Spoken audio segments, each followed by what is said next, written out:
Iran యుద్ధంతో ప్రపంచమంతా ఇంధన కొరత ఉత్పన్నమైనట్లు పశ్చిమ బెంగాల్లో జరిగిన ఎన్నికలతో నగరంలో చేపట్టిన పై వంతెనల నిర్మాణ పనులన్నీ నిలిచిపోయాయి. ఎన్నికల కోసం ఇక్కడ పనిచేసే ఆ రాష్ట్ర కూలీలు ఓటేసేందుకు సొంతూళ్లకు వెళ్లడంతో సుమారు 5,000 కోట్ల పనులు ఆగిపోయాయి. గడిచిన 2 వారాలుగా పనులన్నీ ఆగిపోయాయి. బెంగాల్ ఎన్నికల ఫలితాలు వచ్చిన ఇదే పరిస్థితి ఉంటుందని అధికారులు ఆందోళన వ్యక్తం చేస్తున్నారు. దీనికి సంబంధించి మరింత సమాచారం మా ప్రతినిధి అలకి అందిస్తారు. వెస్ట్ బెంగాల్లో జరిగిన ఎన్నికల ప్రభావం రాజధానిలో నిర్మాణ రంగంపై పడింది.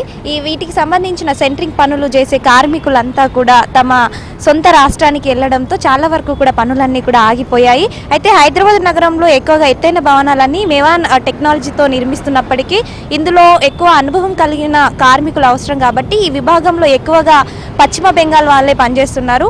అయితే వెస్ట్ బెంగాల్లో ఎలక్షన్స్ జరిగినప్పటికీ కూడా చాలామంది వేసవి కాలం ముగిసే వరకు కూడా కార్మికులు రాలేమంటూ కూడా చెప్పడంతో ఒక్కసారిగా వాటికి సంబంధించిన చాలా వరకు కూడా పనులన్నీ ఆగిపోయాయి. బెంగాల్ ఎన్నికల కారణంగా కార్మికులైతే వాళ్ళంతా కూడా వాళ్ళ సొంతూళ్ళకు వెళ్లడంతో కొన్ని వారాల పాటు కూడా పనులకు ఆటంకం కలిగింది. అంతేకాకుండా చాలా వరకు కూడా వేరే కంట్రీస్ నుంచి మనకు వచ్చే ముడి సరుకు ఏదైతే ఉందో అదంతా కూడా మధ్యలోనే ఆగిపోవడంతో పనులు చాలా వరకు మధ్యలోనే ఆగిపోయాయంటూ ఇంజనీరింగ్ వాళ్ళు చెప్పడం జరుగుతుంది. అంతేకాకుండా ఇప్పుడు జిహెచ్ఎంసీ ఎంఎంసీ ఆధ్వర్యంలో ప్రస్తుతం 3,000 కోట్లతో అయితే హెచ్సిటీ ప్రాజెక్టులో భాగంగా ఫ్లైఓవర్స్ అండర్ పాస్ల నిర్మాణం జరుగుతుంది కదా.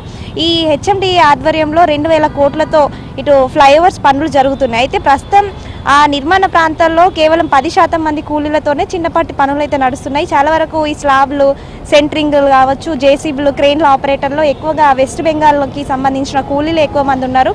అంటే ఒక 70 నుంచి 90% వరకు ఆ స్టేట్కి సంబంధించిన వాళ్ళే ఉన్నారు. అయితే వాళ్ళంతా కూడా వెస్ట్ బెంగాల్లో జరిగిన ఎలక్షన్స్కి వాళ్ళ ఊర్లోకి వెళ్ళిపోవడంతో ఎవరు రాలేని పరిస్థితి. మళ్ళీ వేసవి కాలం అయిపోయే వరకు కూడా రాలేమంటూ కూడా కార్మికులు చెప్పడం జరిగింది. మొత్తంగా ఇటు కాజాగూడ జంక్షన్, IIIT చౌరస్తాలో నిర్మిస్తున్న ఫ్లైఓవర్స్, అటు గచ్చిబౌలి రోడ్డు విస్తరణ పనులపై ఎక్కువగా అయితే దీని ఎఫెక్ట్ కనబడుతుంది.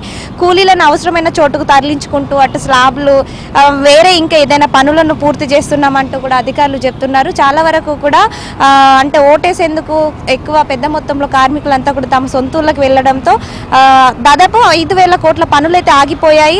గడిచిన 2 వారాలుగా కూడా పనులన్నీ కూడా ఆగిపోయాయి అంటూ ఈ బెంగాల్ ఎన్నికల ఫలితాలు వచ్చినప్పటికీ కూడా ఇంకా కొంతమంది కార్మికులు రాలేమంటూ కూడా చెప్పడం జరుగుతుంది. ఇప్పటికీ ప్రస్తుతానికైతే ఎండలు ఎక్కువగా ఉన్నాయి కాబట్టి సొంతూళ్ళకి వెళ్ళిన కార్మికులు కూడా ఇప్పట్లో ఈ ఎండలు తగ్గే వరకు కూడా రాలేమంటున్నామని అధికారులు చెప్పడం జరిగింది.